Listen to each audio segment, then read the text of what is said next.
November 20th, 2003, my sister and I, we were playing in the backyard, and the shed in our backyard, it was built with 2 floors. It was just a wooden painted shed, and we built a fort inside of it out of hay bales. It was getting dark out.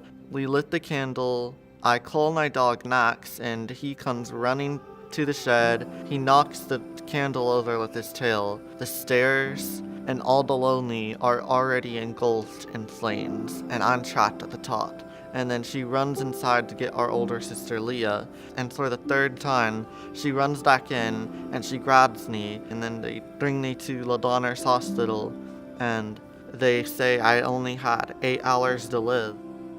We heard the news that 2 of our children were in the hospital, and John was in a coma, and he was burning over 95% of his body. The transformation of coming home from the hospital was a slow shift. I mean, we would come home and then we'd go back to the hospital. And we'd come home and go back to the hospital. John didn't want to go back to the hospital. As he grew up, he was just learning how to deal with his own self.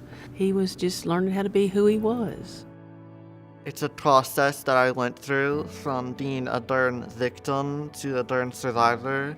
I thrive in my scars. I do not want to be a victim of my scars, because my scars have made me who I am to this day. They haven't destroyed me or made me a worse person.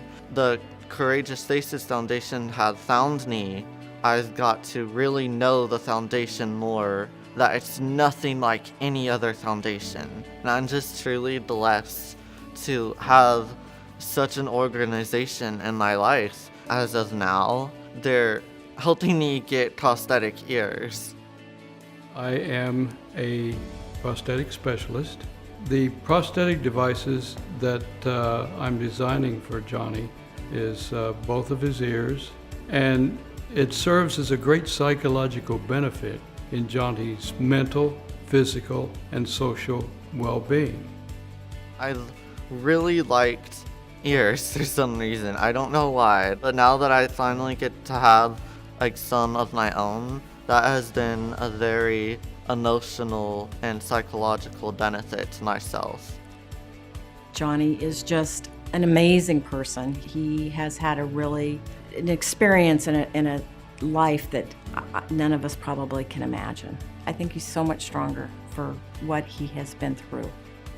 Seeing Johnny's face when he was looking at his face with ears like everybody else was just probably one of the highlights of my life. Johnny brings people out of their houses. That's the way Johnny is. That's one of his purposes in life, to talk to people that don't want to live anymore. And as much as I can help him, I will continue helping him, and he knows that. I don't have to be cautious about my expectations anymore, because the Courageous Faces Foundation has been a huge part of my well-being and overcoming as an individual in society. They've helped me become a better person in just the short 2 years that I've known them. For my goals and my dreams, I see that I am not an aspiring model anymore, that I am an actual model, and that I can actually be traveling and be in a big part of the Courageous Faces Foundation, and I am forever thankful.